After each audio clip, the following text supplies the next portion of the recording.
how can you combine fasting like 0 calories for 50 days? This is very uncommon, but usually people who got to that point, they had a severe form of cancer or they're morbidly obese, as in they're diseased, and that is the last choice that I have. Right. Right. I may have some mental issues because of all the things that I'm doing. Some people say I'm a bit cuckoo, but otherwise I'm very healthy. And the objective is, again, I'm a scout. Okay, I'm going to the extreme. I'm getting to the edge of the cliff. I'm looking down and saying, that's what I see. And then I Mm. come back and I do podcast interviews like this one. I write quite a few articles and planning to write a lot more. Welcome back to another episode of Nerding Out with Viktor. Today, I'm joined by my friend Marcelo. Welcome to the show, Marcelo. Thank you. Pleasure to be How you here. been? Yeah, no, excited to have you. You are just back from Davos, where you've done quite a few things. Maybe we can start with who you are, what brought you to Davos, and then we got to dive into the meat of the episode. It's going to be about fasting and all the exciting biohacking things you've been doing over the last few years. So maybe like for the people who are not familiar with you, who's Marcelo? What should we know before we dive into the show?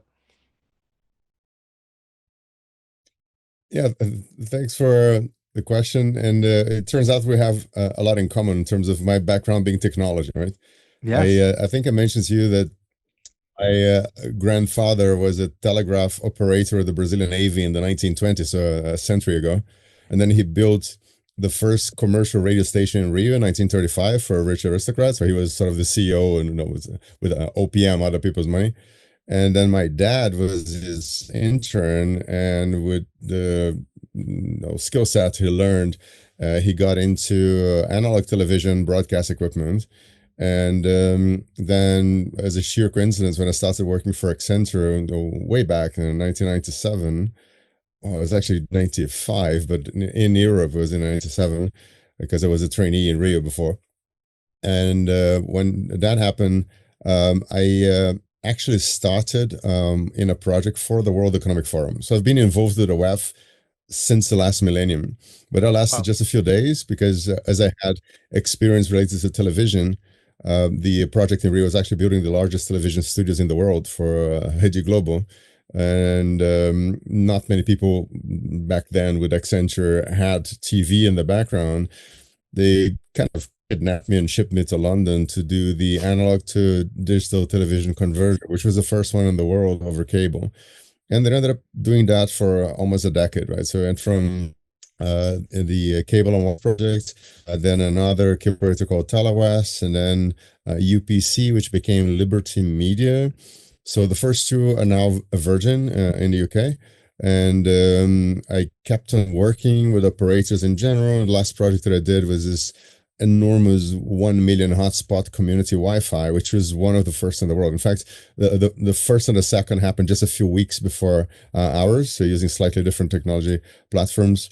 And it was in Belgium, and the other one was also in Belgium, but in the Dutch-speaking part and in the Netherlands. Like so, those are the largest Wi-Fi community platform in the world, and it had never been done before. So more than a decade just doing things that would work in the lab, but we had to get it rolled out in the field and make sure that people would not notice, or at least be delighted with the experience. And that's how I met, right? The Mobile World Yes, Congress. that's And right. we're Quite a few years still ago here, by now. even though Yes. it's more than 10 years. Yeah. Yeah, probably something And like that. Yeah. eventually I said, like, I'm guessing 15, 16, right? Yeah. And I started around that time getting involved with the United Nations. And I like telling the story because I was at Mobile World Congress, and then I figured out that there was a smart cities event happening in Barcelona as well, and decided to go.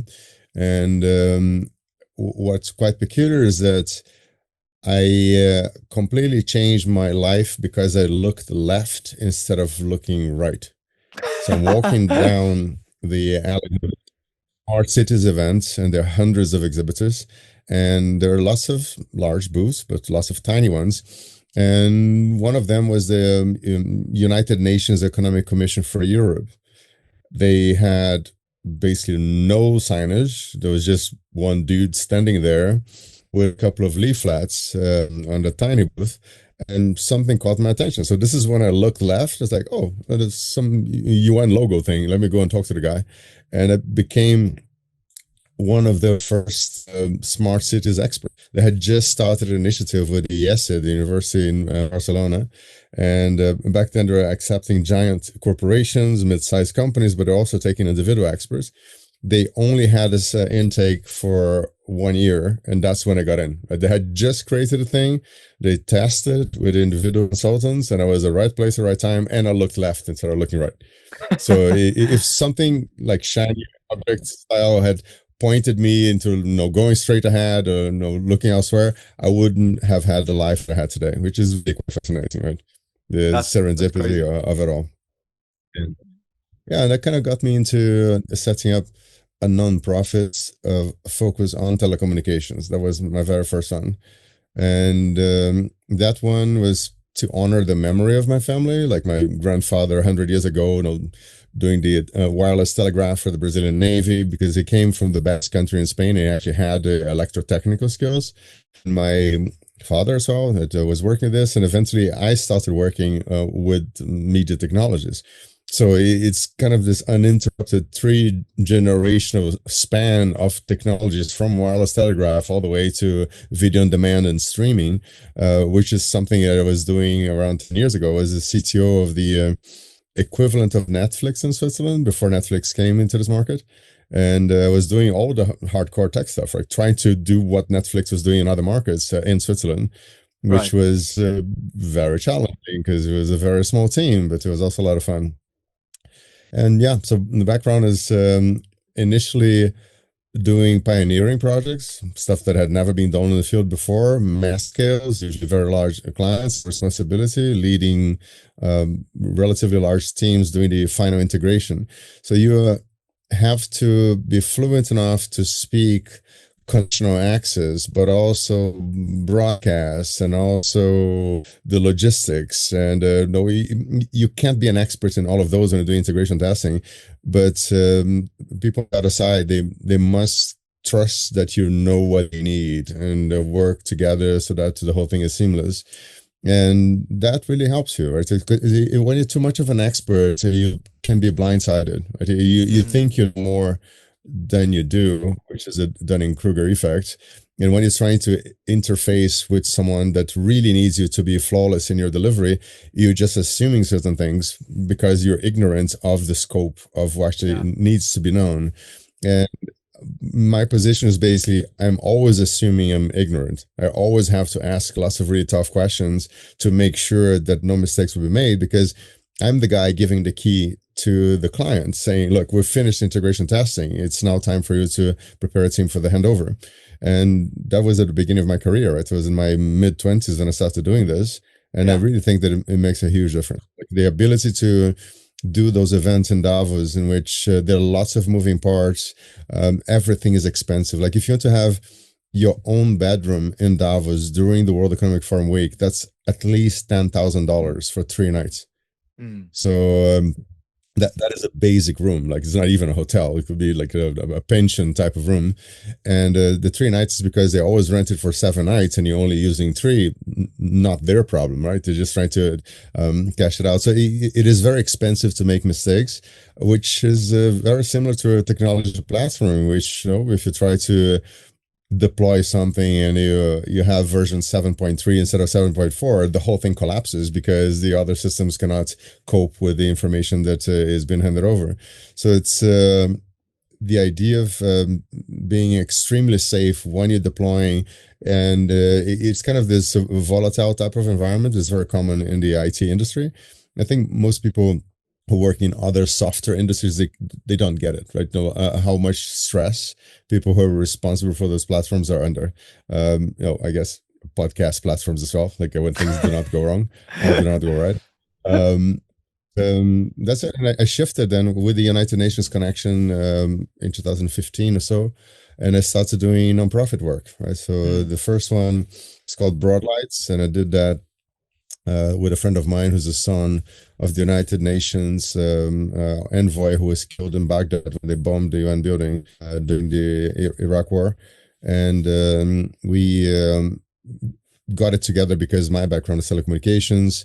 His father was a diplomat, but he was working with Wi-Fi and private jets, so it was related to his professional experience as well.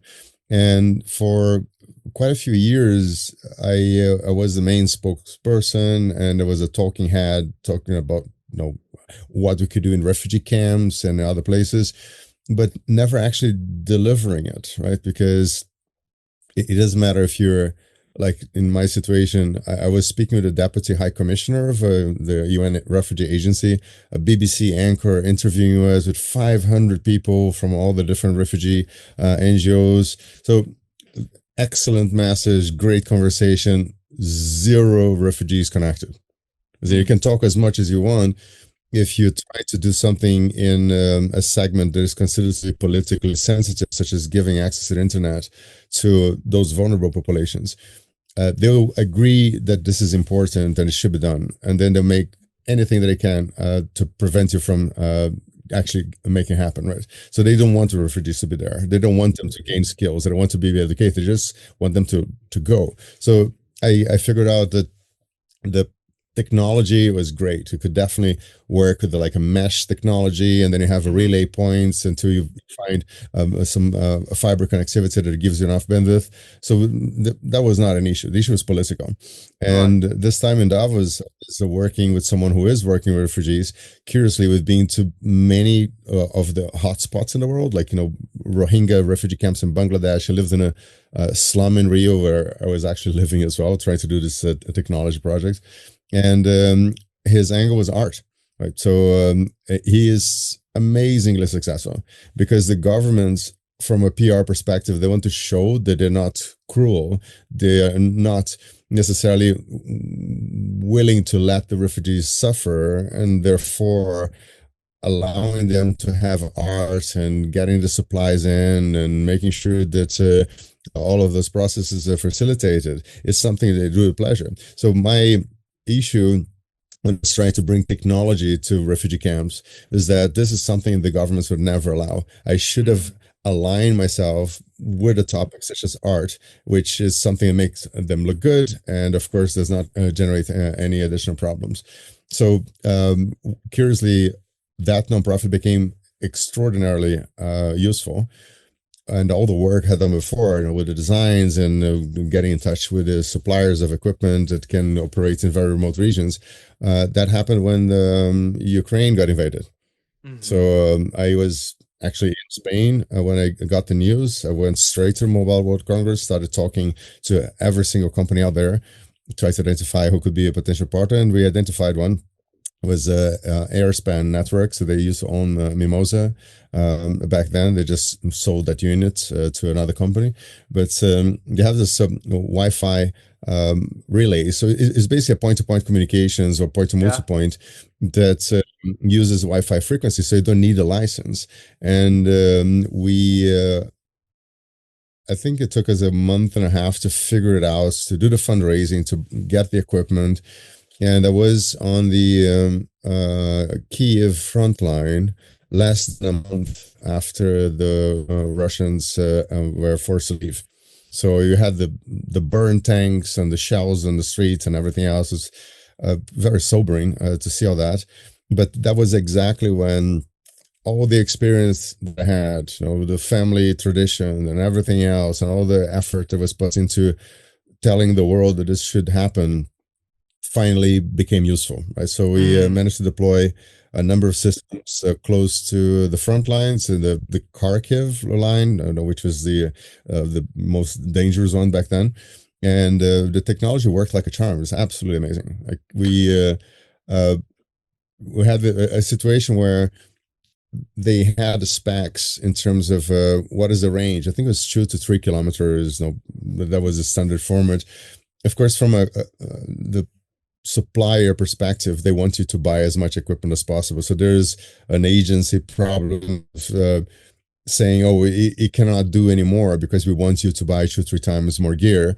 When in fact, there's some hacks around the system that allowed us to have a single point-to-point link that reached 15 kilometers. We basically managed to 5x their technical maximum just by using their own system with information that they have, but they do not share necessarily. And you could say, well, maybe it's the amount of power that is allowed, depends on the jurisdiction, everything else. It's a war zone. We just want to make sure Yeah. that people get connected so they can stay alive. So we had this Yeah. extreme case that was very interesting. Yeah, because I remember you sent me some information back where you do like you were using Starlink, I think, as uplinks, right? And then at hospitals, I think it was, and then relay that out to like basically hub and spoke, right?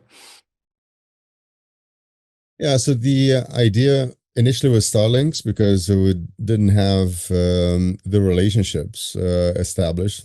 Mm, The final solution, once the front's stabilized, it doesn't shift a lot, right? It's a couple hundred meters because you have the trenches and all the minefields and so on. We ended up having the perfect scenario is setting up the transmitter on a TV tower because mm, then your equipment doesn't get stolen, right? Because the TV tower yeah. is protected.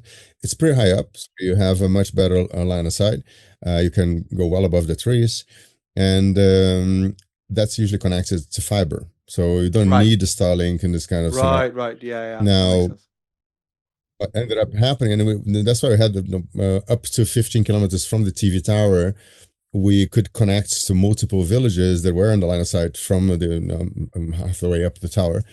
And what happened after more than a year is that during what's called the Kupiansk offensive, the Russians started bombarding all the towers. Right, so our equipment got blown up, but at Hmm. least it was there for 1 year in the best possible configuration.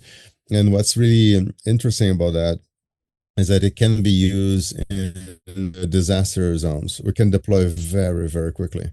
And you know exactly how it works. And then Starlink can be extremely helpful. So you can have one Starlink connected to the system. And if it's point to multipoint, it can have from a high place, top of a building or mountain or whatever it is. I could literally send those beams to up to 10 different destinations. And those destinations then would have a Wi-Fi mesh that would allow a wider area to be connected. Hmm. All of that through a single Starlink, right? So we tested all that. So whenever the opportunity comes our way, we'll be able to do that again. So I'm very grateful that we had the chance to do that. And we had people who support with donations and I had an amazing team. So we're not active right now, but between 2022 and 24, it was very intense and extremely interesting from a technological perspective as well. Yeah, absolutely. That's super cool. That's super cool. No, it's yeah, because we spoke about back when you were actively doing that, and it's like I think you were traveling with Starlinks into the country in the very early days as well, right? Like getting them into the country in the first And place. backpack. Yeah, Yeah. it's So pretty crazy. it was definitely not the traditional experience, right? Because you show up at the border and you tell them, we're here to help. And by the way, this is a business card of one of your ministers. And they go like, yeah, just whisk it through. Try to do that in a kind of standard situation, they'll have 3 days worth of paperwork that you have to deal with. So we were under a huge amount of stress when we arrived with the equipment in Lviv, which is the big city closest to the Polish border. Yeah. We were staying for free in a really nice hotel, right? So people were extremely grateful they were there to support them. And I think it's 10 minutes after we arrived, the bomb, air raid sirens started blaring. So I had to go into a bunker. Like we drove for like 20 hours, and after 10 minutes in town, we had to be in a bunker for a few hours. So the whole experience was definitely unique and not always for good reasons. Yeah, definitely. That's I mean, kudos to get pulling that off. That sounds like I mean, maybe not a fun experiment, but definitely fascinating from a technological perspective to solve those scenarios for sure. Yeah. Um, that's super interesting, and thank you for providing some backstory there. The episode today is going to be the remaining of the show. It's going to be a bit more different than most of our previous episode because you and I have something else in common more than the tech angle, which is that we are both kind of like biohacking nerds. You far more than I, but we share a I guess an obsession in a way with things like fasting and well, but obsessively monitoring our bodies. And the reason why I wanted to do an episode with you is because of your latest big endeavor where you broke the world record. Well, unofficially, I guess, because there's no official Guinness World Record for it. But uh, you are a big fan of fasting, and I want to dive into that both from a technological perspective, how you monitor, because a lot of things around bio is very opinionated and not very data driven.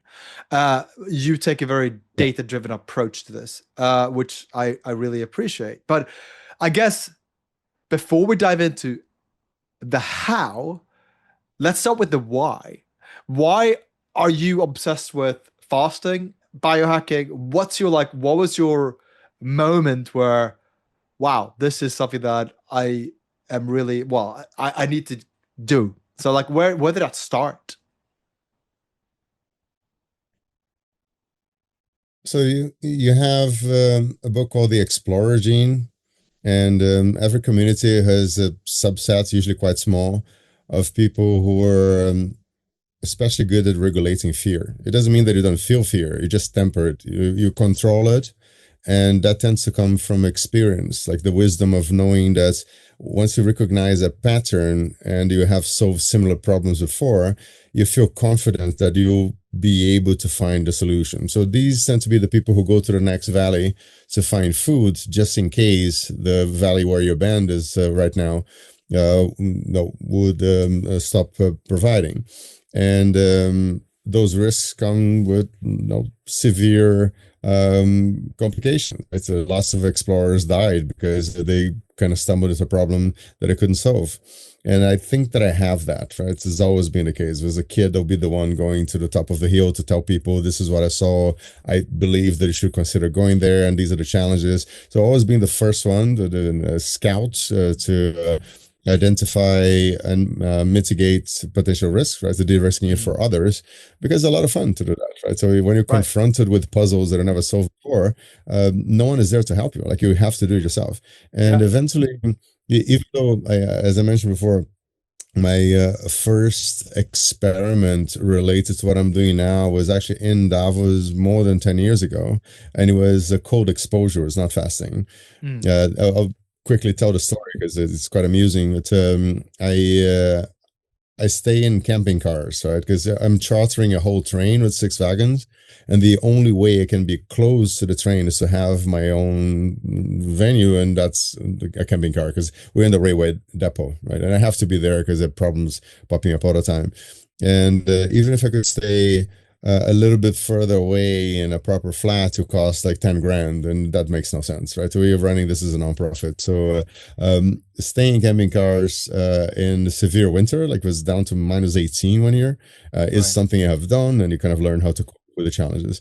But the first time, or maybe the second time I did that more than 10 years ago, I thought that because it was at a campsite, I could only get back there when the train started running at 6 in the morning. So I was working the night shift. So I would just show up at noon and stay partying with my friends until 6 in the morning, and then catch the train and go and get some sleep and then take the train back.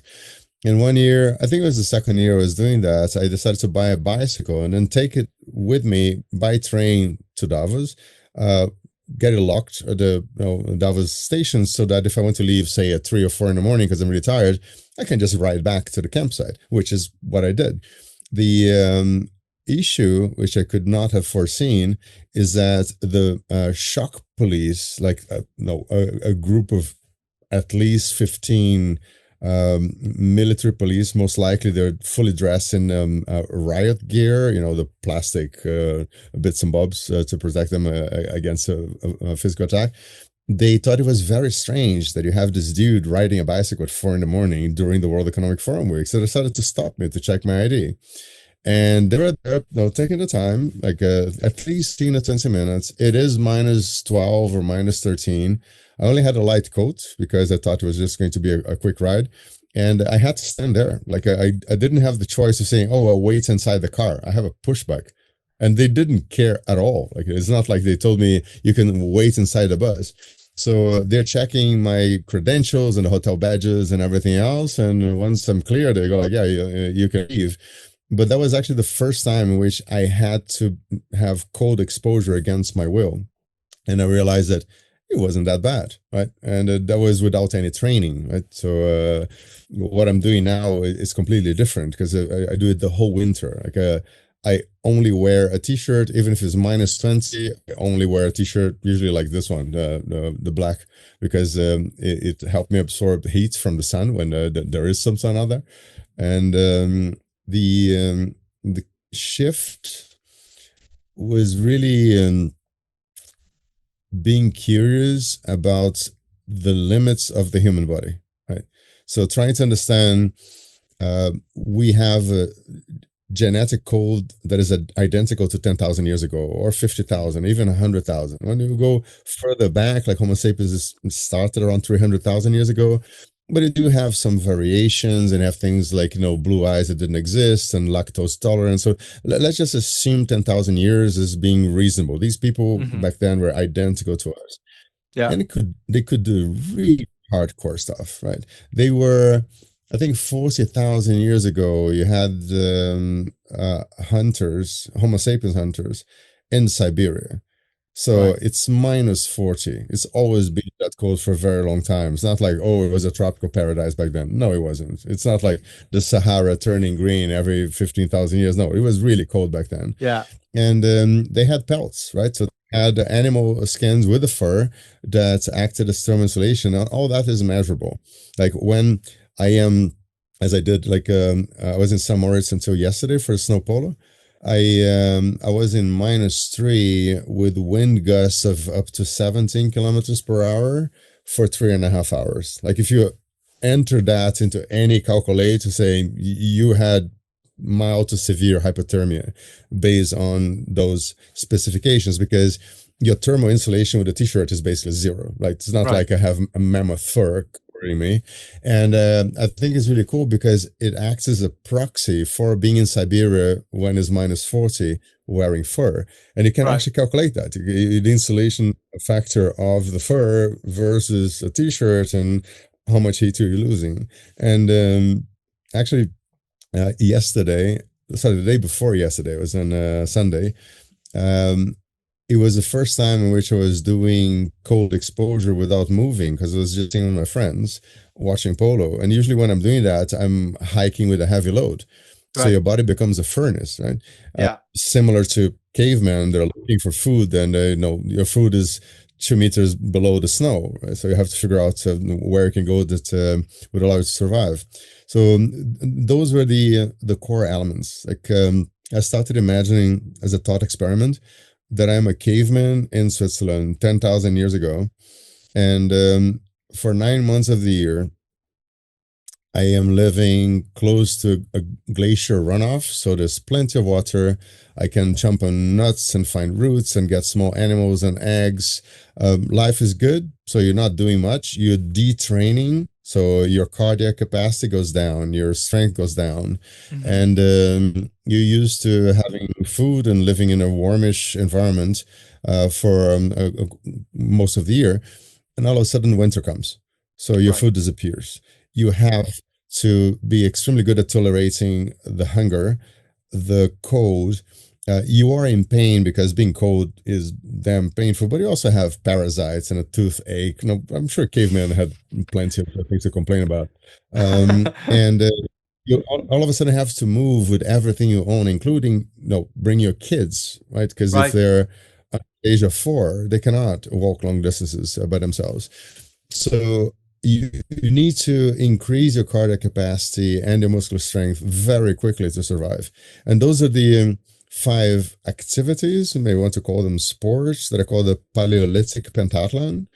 So those are the 5 things that our ancestors had to be exceptionally good at to survive so that we could exist today. So we are direct descendants of people who had the genes to tolerate those extremes, and yet no one seems to do it now. And it kind of got me curious, like, how hard can you push this? And how Right. can you combine fasting, like 0 calories for 50 days? This is very uncommon, but usually people who got to that point, they had a severe form of cancer or they're morbidly obese, as in they're diseased, and that is the last choice that I have. Right. Right. I may have some mental issues because of all the things that I'm doing. Some people say I'm a bit cuckoo, but otherwise I'm very healthy. And the objective is, again, I'm a scout. Okay, I'm going to the extreme. I'm getting to the edge of the cliff. I'm looking down and saying, that's what I see. And then I come back and I do podcast interviews like this one. I write quite a few articles. I'm planning to write a lot more. The last expedition is supposed to become a case report, right? Because I had so much data.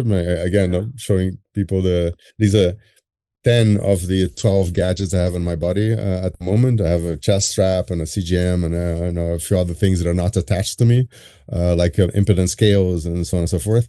And the idea is I'll try to measure using wearables that are available right now that did not exist 5 years ago when I did a similar 50 days fast. And it was very frustrating. The only thing that I could see on my scale is like, proportion or weight for sure, proportion of fat and muscle, but not very precise. And a few other things. So I ended up losing 40 kilos over a year. It was very interesting. And then the project back then was reaching starvation levels, like malnourishment, the lowest level that is considered to be healthy according to the WHO standards. And then I stopped, right? So I've never been malnourished. I was just very, very close to that and surely Yeah. looked the part. And you've seen the pictures. That was extremely Yeah. skinny. And the project was, okay, now that I'm in a state of borderline malnourishment, let me try to do something that is physically very challenging.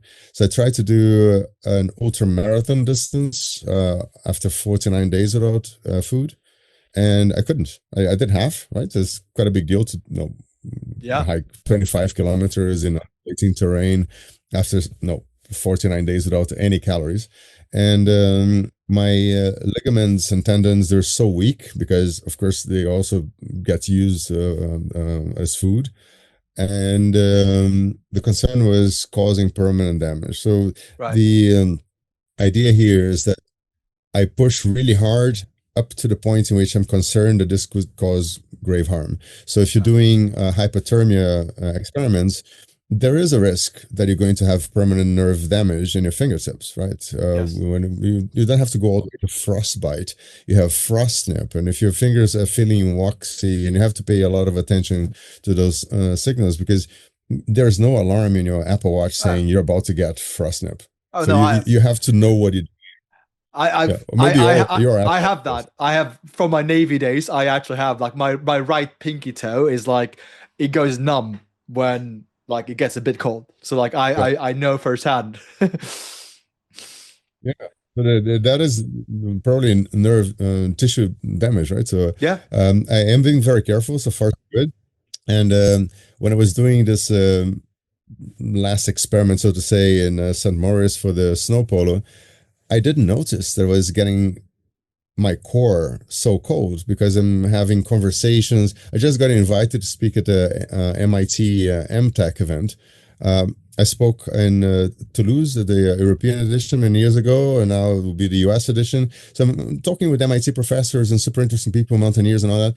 And once it dawned on me that it was very, very cold, that I had to seek shelter because almost 4 hours with the wind blasting and you're wearing only a t-shirt, at some point in time, it's not like you're invincible. It just lasts much, much longer than anyone else. And I went into the pizza tents to get some food. And because that tent was quite warm, I had what's called the after drop. Right? So once you are very cold and you get into a warm environment, it's counterintuitive, right? Because the cold blood from your limbs would rush to your core. So even though the environment is much warmer, your core temperature would drop, and you kind of get dizzy and confused, and didn't quite go there. But I recognized the after drop symptoms. So I had to go to a place where I could spend an hour. And then it's really interesting because the protocol is always the same. Like you feel a bit wobbly and then you start shivering for half an hour. And all of a sudden your core is back in line and then you can go back again. But this can be dangerous, right? You could have heart arrhythmias and all sorts of weird things. So yeah, I went a little bit further than what I had planned to because I was just entertained, talking to amazing people. But Yeah. if I am training with a heavy load, hiking non-stop, I can do up to 5 hours in freezing weather wearing just shorts and t-shirts. Like this is the body generating the heat it needs. And at some point in time, in my case, around 5 hours, those lines will cross, right? So if I walk faster to generate more heat, the wind that I'm creating is going to be stealing more heat. So you end up having a negative output, and that's when you need to seek shelter. But 5 hours in freezing temperature is pretty good. I don't think that Yeah. many people today will be able to do that without getting acclimatized. No, I mean it is crazy what the body is capable of doing, right? But I want to take a step back, right? People hear about fasting. Most people know it intermittent fasting, and but doing Mhm. like a water fast, as it's called, like you've done there, like I've done them myself. I've done 7 day water fast. Like it's when you tell normal people about that, they think you're insane in the brain, right? Yeah. Because it's just like, how can you not eat for a week? And how do you I mean, let's talk about the science about that because I think that's really fascinating. And I think one thing I want to prefix that is that if you look at almost, well, actually every mainstream religion, they all have a component of fasting. That's not by accident, right? We know that fasting, controlled fasting, I presume, I suppose, is vastly beneficial to our systems for like declotting the system and so forth. But talk to me more about the science for somebody who's like, oh, that's interesting, but crazy. Like, what does the data look like? And when you go into fast, like what biomarkers are you using? What are you optimizing for? And so forth. Like talk about because when you head into ketosis, all those things. Like explain like the process that the body goes through as you go into like, I guess, a longer fast more than like intermittent fasting. When it comes to religions, I think there's an element of compliance. They're basically saying to be a member of this club, you need to do something hard, and that's the hard thing that is easiest for us to Mm, do. In fact, it's funny, right? You don't have to give food to people. Just say, look, this is how you prove that you're a believer. I'm not sure if that's where it's coming from. I think that once they realize that people would live longer and have better labor output, to go like, yeah, this thing is definitely worth doing. It is all part of a structure that makes them have this sense of belonging. They go like, mm, I am suffering, so is everyone else here. mm. And that makes it really hard for you to do these kind of fasts when no one will even understand what they're for. So Mm. if you're at home and you're the only member of the family doing the fasting, everybody else is like, come on, it's mealtime. You should come to the table. And it's kind of weird they're Yeah, not eating with the rest of us, or when you go out with friends. So you yeah. need a lot of conviction to do something like this. And therefore, you need to have a lot of data knowledge to figure out why it makes sense to do it. And it was a lot harder, I think, 10 years ago before two Nobel Prizes were awarded related to fasting mechanisms, so autophagy and apoptosis. So we now understand, right, the way that the body is going to be recycling many intracellular components and then replacing certain cells with new ones based on the fact that your energy supplies are limited. You have to tap into the fat reserves. And the way I like to explain it is that we all have multiple energy engines. You can simplify and call one engine sugar driven. There are multiple, right, depending on the mechanism involved.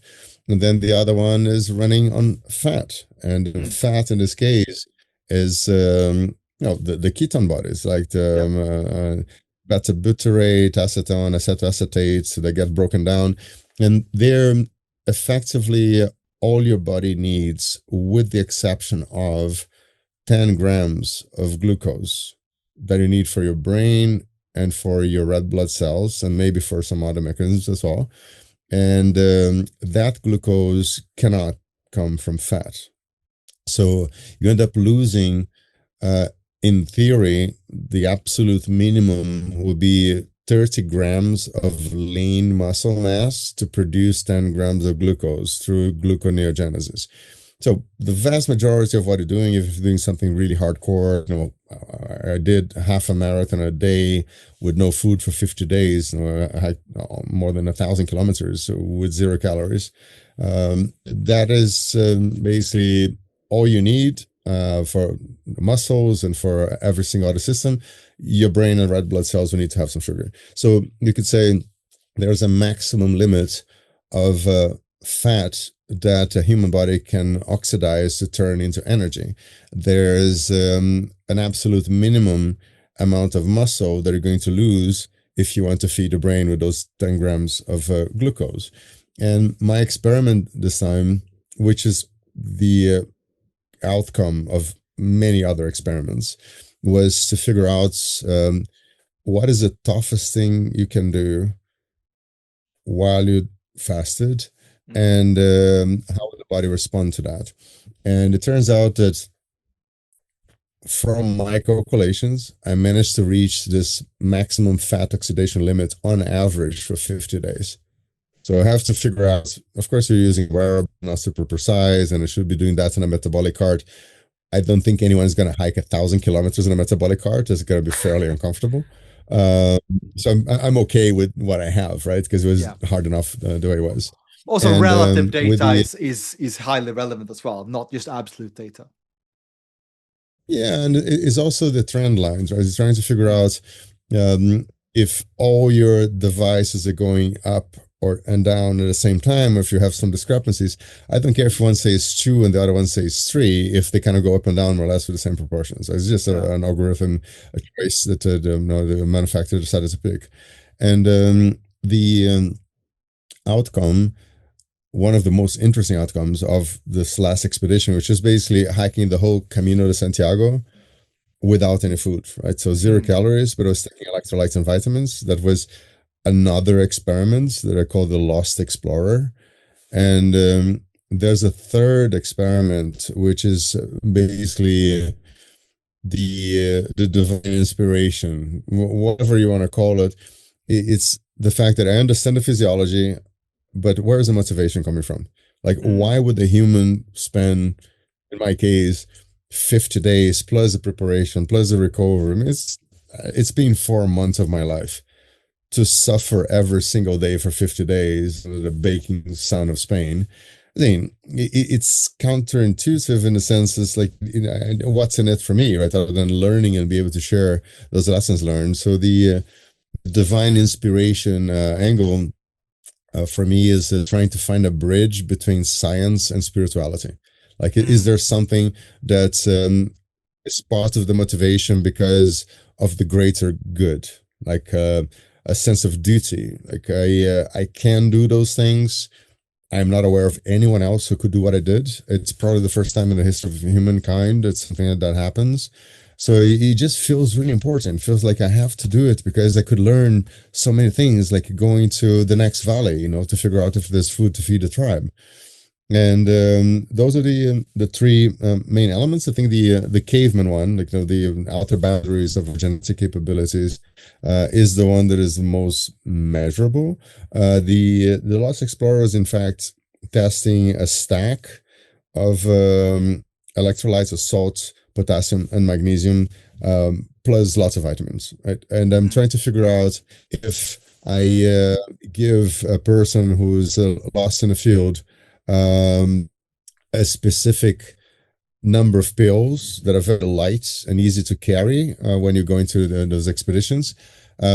Every single life vest in a lifeboat should have that little envelope, right? That allows you to remain cognitively functional for as long as possible if you only have access to water but not to food. Right. So that is also relatively easy to measure. Is basically what does it look like at the end? So it's like a snapshot here, snapshot there.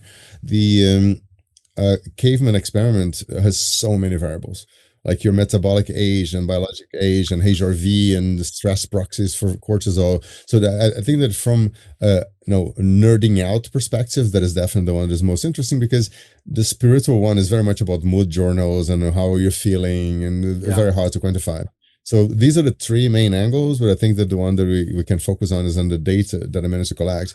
And the fact that I managed to reach the theoretical maximum of fat oxidation and the theoretical minimum of muscle expenditure, like a maximum of muscle sparing, which is the holy grail of fitness. Like this is Yeah. the hardest cut of the history of fitness in general, because please tell me if you've heard of anyone who's been burning 15 kilos of fat in 7 weeks while losing only 2 kilos of muscle.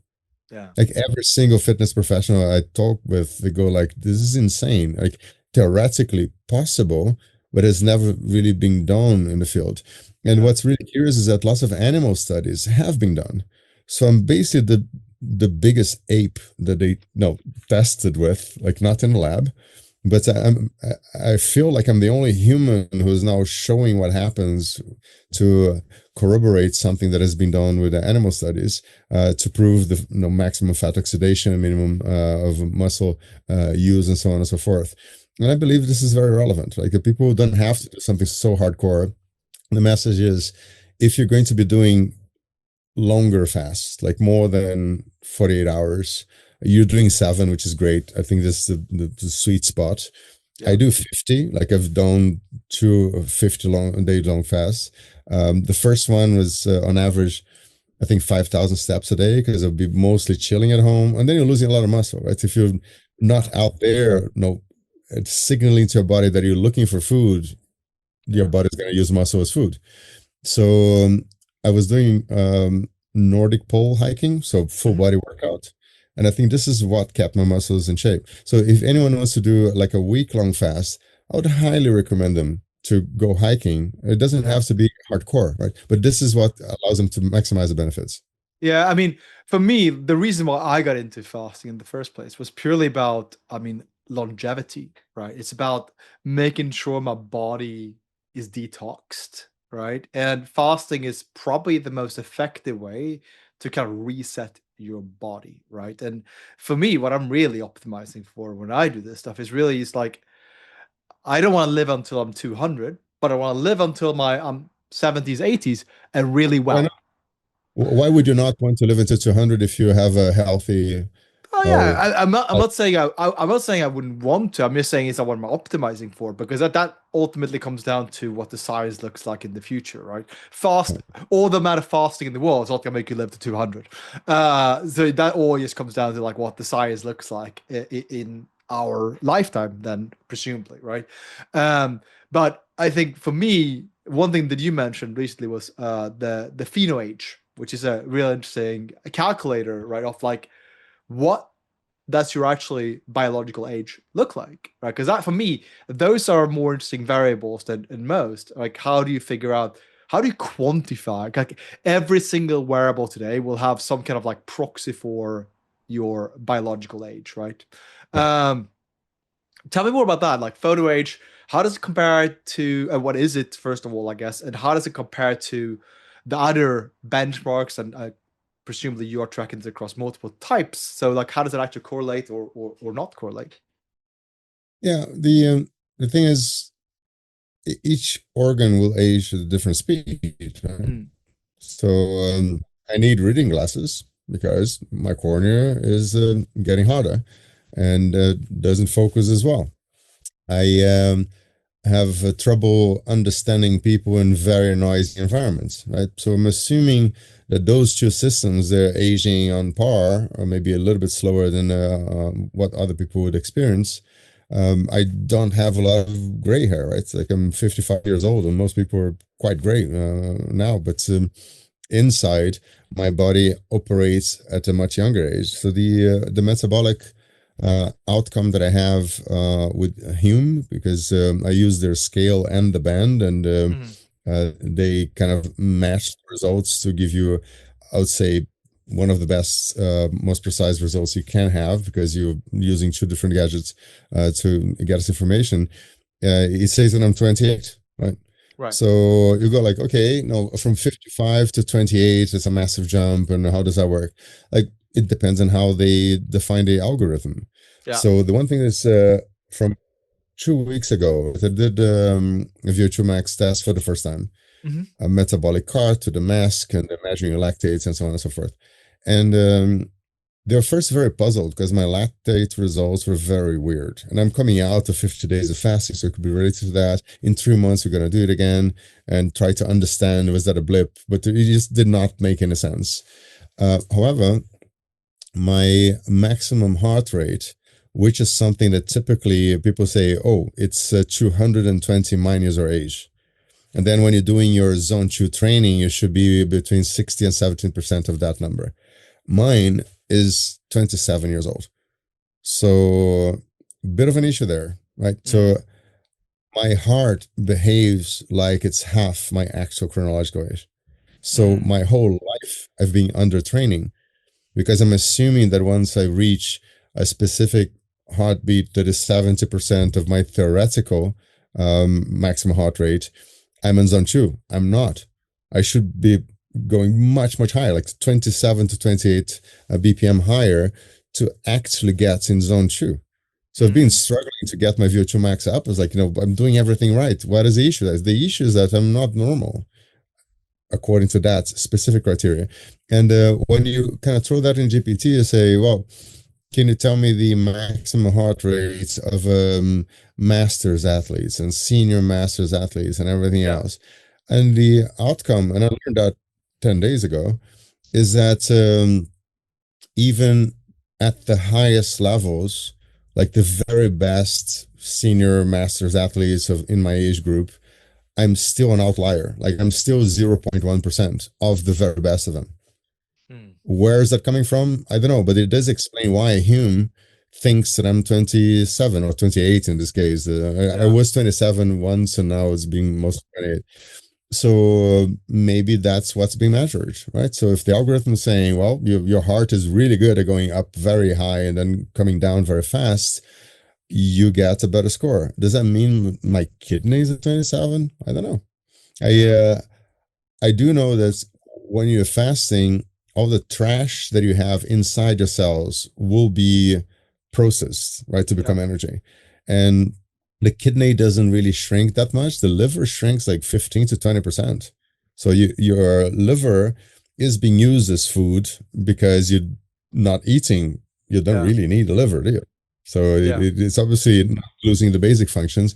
And I think that the gut lining and the gut cells, they get reduced by 25-30%. I have to check on those numbers, but it's significantly more than in the case of the liver and kind of similar to no, more than the kidney and similar to liver.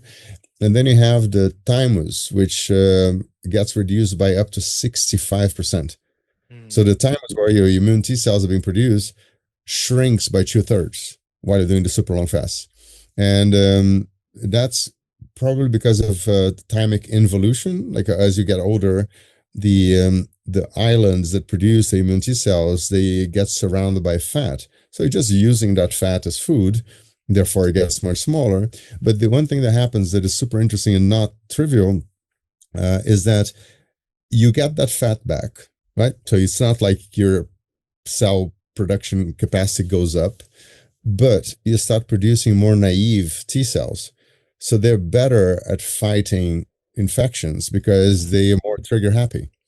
So yeah, as you get older, your T cells sort of get lazy, go like, yeah, no, we fought that battle before, so let's not, move too quickly.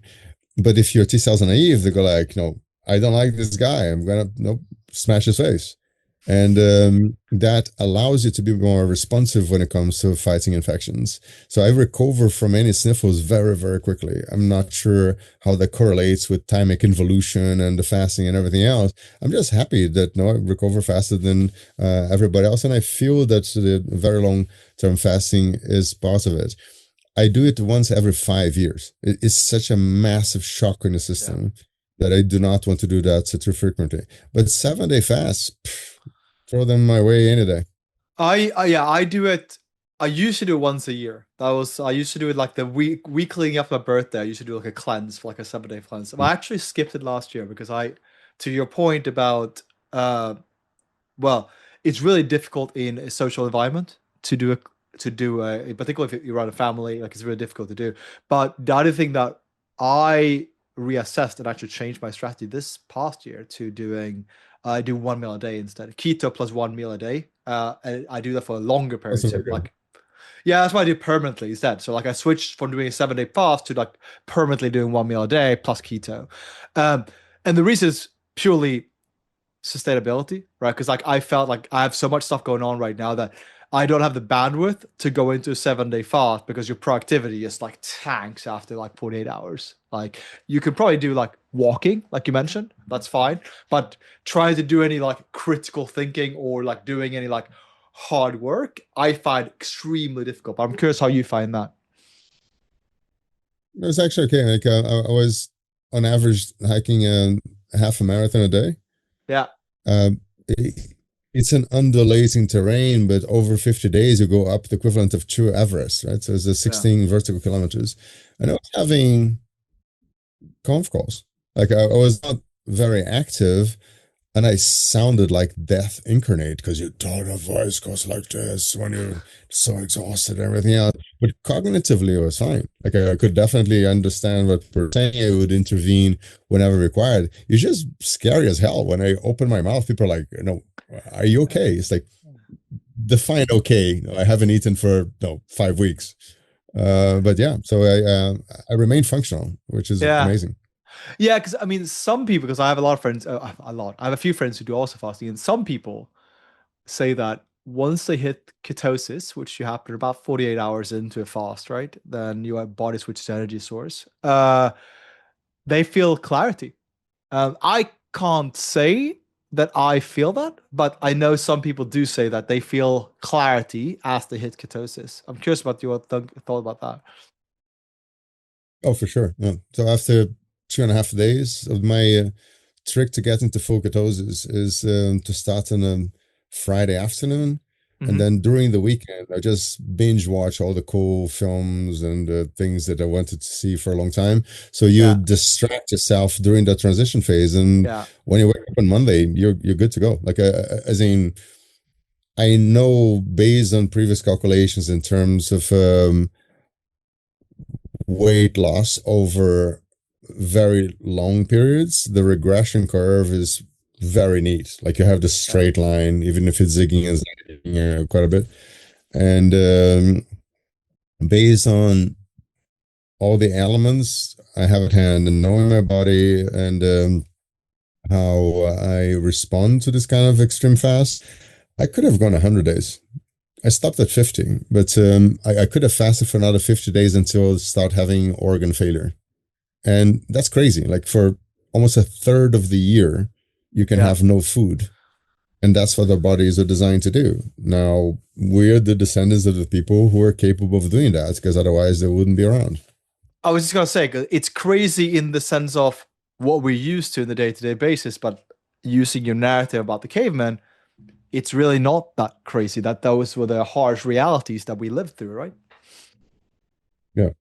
And that's what I'm trying to find out. Like when I'm prancing around in a t-shirt and zero, like zero is easy. Like I can keep on going for 5 hours. I know that for a fact. But when is -3 with the wind, Mm. then it starts.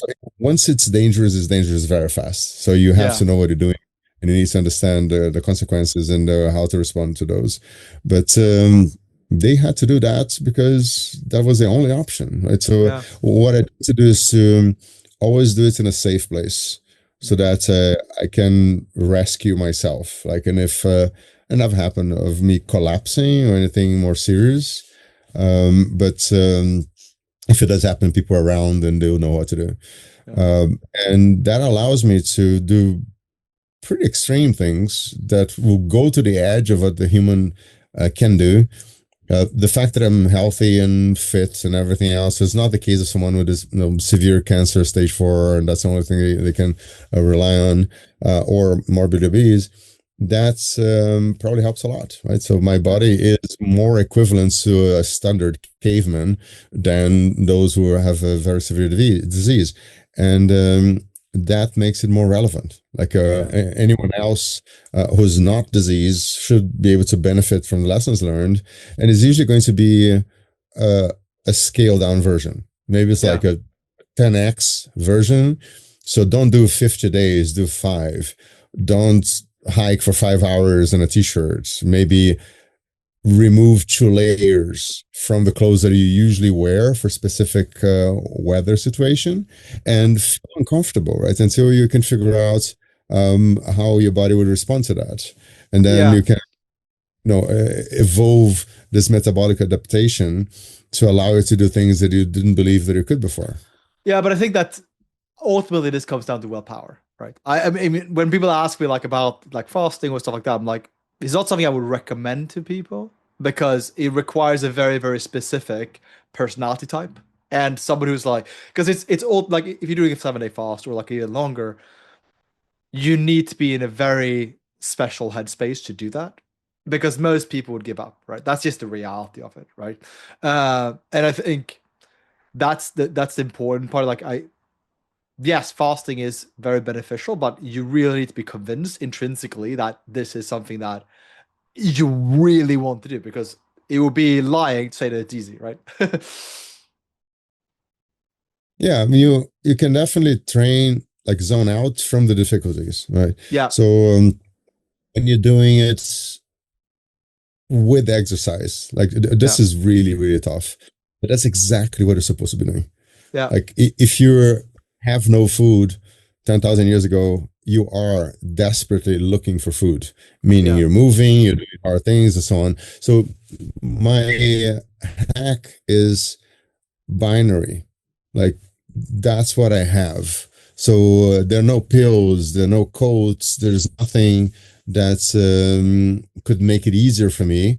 And it's well aligned with stoicism. Like you yeah. just Just don't crack on. bother so much about the things you cannot change. And because now it's so easy to change things, people go lazy. They don't have as much resilience. And I just have this thought experiments like, I'm not me, I'm a caveman. Like Yeah, I don't have pills and jabs and insulating layers. I have to cope with the scenario that I defined.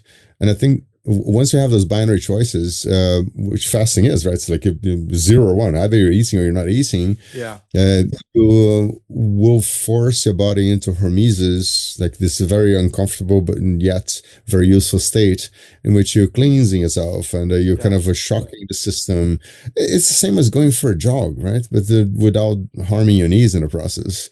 So the idea of walking around, what I do is rucking. I'm basically walking with good boots and yeah, because we spent half of our lives or 2/3 of our lives with our feet inside boxes. That is not natural, right? So our feet are all deformed. So I wear boots because my feet are deformed, and this is how I can compensate for deformity. That is not my fault. It's not my parents' fault. It's the way society evolved.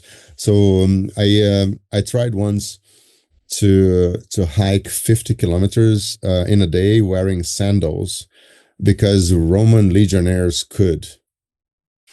And then 3 years later, I still have to deal with the microfractures from that stupid experience. yeah. Right. So, yes, they could because they grew up wearing sandals and the feet are not deformed. And I was just trying to do the same, but using a different toolkit, which is basically modern feet. And nope, it took me a while. So now finally, I don't feel it as much as before. Also, I do think what the life expectancy of Romans was like in the 30s or 40s as well, which is also a variable in the equation, I Depends. suppose. Where Rose who lives to 100, right? So Well, the thing is that there's this infant mortality, which is extremely high, and yeah, people get told the averages. So if you manage to um, get to your 40s or 50s, you wouldn't have many of the modern diseases, right? Because these guys are not chewing on sugar sticks the whole day yeah, yeah, and they didn't have. I mean, diabetes existed, but only type 1. Type 2 diabetes, I think, is a modern disease. So they didn't have any of those that are going to, no. I think cardiology became a specialty quite recently because heart attacks were extremely uncommon until 100 years ago. And all yeah. of a sudden, you have mainly sugar, right? And sugar in the shape of alcohol that is causing all of those issues. The Romans had none of that. they'll have parasites, they'll have infectious diseases and all sorts of things. But if they manage to survive those, they could live to a very, very old age. There are cases documented of Romans living more than 100 years. Mm. So Fair enough. make of that whatever you want. Yeah, fair enough. All right. So just wrapping up here for today. I mean, this has been super interesting. I'd love to learn more. But what I'm curious about is what's the next challenge? Well, the next challenge is packaging this in a way that is useful to people, right? So by doing this podcast and preparing the case report, um, I uh, I split it into the preparation phase, which depending on how you look at it, could be years, right? I started doing this almost 10 years ago, but I posted about it in April last year, and then kind of forgot. And I posted it as a, a stab saying, this is a challenge. It's now public. If I don't do that, I don't think people say, "Oh, you're chicken out," because of course, ridiculously difficult to hike 1,000 kilometers with no food. But I wanted to have something out there to say you're gonna do this, and Right. it's right. You can't really do it during summer because it's way too hot. Yeah. And when winter comes, all the hotels close, and you don't have the safety you'd have with lots of people around. Yeah. So I just put myself into a situation where I had to do it between September and November. That's exactly what happened. And 50 days doing, 50 days recovering, right? And doing DEXA scans and checking the body proportions. I just did an in-body scan yesterday. So I'm trying to use as many gold standard devices as possible for what I'm looking for, because the DEXA doesn't give you a cellular phase shift, and the in-body, the more expensive ones, they would. So collecting all this data, back to normal on the 31st of December, the very end of the year, I finished my recovery phase. And ever since, like for the last month or so, it's been growth. Like it's like my body reached homeostasis. So I am 10 kilos lighter than I was before, and it's basically all fat. Out of the 15 kilos of fat that I burned, I regained 5 and a bit, which is normal, natural. You always have this kind of overshoots effect, and then kind of a bounces back a little bit. And the idea now is to show how strong it can become. Like the fact that having such a shock into the system does not prevent me from having a very healthy life from now on, with or without fasting. Right? I want to keep on doing fast. In terms of so this project hasn't wrapped yet, but the next one that could be interesting would be to hike the Everest Base Camp just in shorts and t-shirts. Without food. So you're going up, I think, at least 5 kilometers. I have to check the specs, but the things that are gonna kill you is to queue to get up. No, but the base camp does not have a queue, right? The queue is when you're closer to the right. And I think this is feasible. Usually we go there around October because you have the best possible weather. You don't go there in May when people try to do the summits, because that's the best time to attempt summiting. And I'm fine hiking in shorts and t-shirts when it's -5, right? And you're going up trails. And I'd love to have a team that is doing the tests that I do myself, but with better equipment. So it's a frustration from the first 50 days fast in 2020 that was a very big driver to do it again, but measuring everything, because now we can, right? With all the wearables that we have, even if they're not perfect, I can do a DEXA before and a DEXA after, and then in between, I want to have the data points connecting those two endpoints. And so I'll say Everest Base Camp would be the one that I'll consider. It's not going to be 50 days, right? Because you can do it in 2 or 3 weeks, but that could be a very neat one. And lots of people, they were very reticent to be involved with my project because they're like, you're going to kill yourself. It's like, maybe, but no, I'm not very good at killing myself, and not for lack of trying, right? I've been doing lots of really hardcore stuff. You know some of the stories. This time, it's about gathering relevant information that can benefit as many people as possible. So I'm calling that the endogenous biohacking framework. Exogenous meaning you're taking pills and jabs. And the one thing that worries me is that you have people saying, "Oh, I'm going to live to 120 because I'm taking the right pills." Like, no, you won't. The Yeah. pills are irrelevant if you're not taking care of the core. Like Yeah. what I'm doing, that's everybody should consider, like the Levine PhenoAge. I'm collecting as many gold standard measurement points as possible, blood tests and the pressure and the DEXAs and now the metabolic cart results. And I'm throwing those results into GPT. And Yeah. I'm then having a conversation with GPT based on those markers you just logged. How long is my health span supposed Yeah. to be, as in living independently, doing whatever I want? And right now it's 100 years old. So I Yeah. should be by myself, hopefully with the family and friends hanging out and all that. But I should be able to live alone 45 years from now. That's And the I was asking that's about the gold longevity. standard. Yeah. Yeah. And the things that, because I'm giving GPT more than 100 measurement points, including the inflammation levels and the liver markers and so on, and there's so much public data there. It's saying, "Oh, your GGT is fantastic, and this is the database that we're using as a reference." And then it does this blend. It says, "Look, no, your lipid panel is great, and everything else that we can see is on the sweet spot."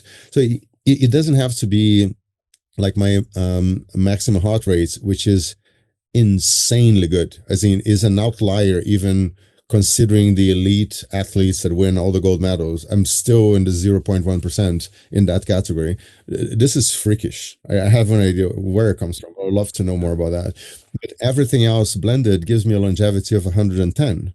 Yeah. Maybe for 10 years of my life, I'll need to be taken care of. But then again, this is 50 years. In fact, when I turned 55, I finally entered middle age, right? If I'm going to be living until 110.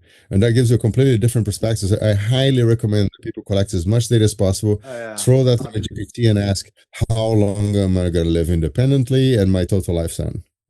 I couldn't agree more. That's what I've been doing. Like I've been collecting my own vault of data over the last 10 years, and that's exactly it. Like combine that into one data set, have a model review it, compare it to the data and the latest papers. And I mean that's we couldn't do that a few years ago, which is amazing.